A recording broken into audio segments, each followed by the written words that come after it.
Habari. Kulikuwa na kijana mmoja alimdanganya msichana kwa maneno mazuri, akamshawishi kuwa anampenda, kumbe alikuwa akimtakia shari na kumtegea mtego.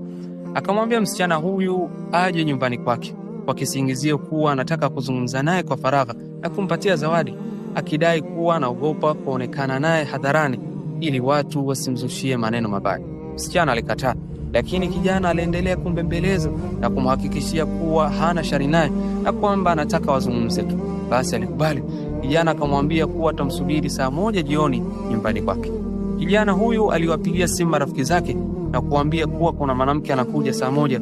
Wakajikusanya ndani ya nyumba wakimsubiri huyu mwanamke. Wakiwa wanamsubiri huyu mwanamke, mama yake huyu kijana alimpigia, hakupokea. Alimpigia tena, hakupokea. Akaendelea kumpigia, lakini kijana hataki kupokea. Baadaye kwa hasira na kero alipokea simu.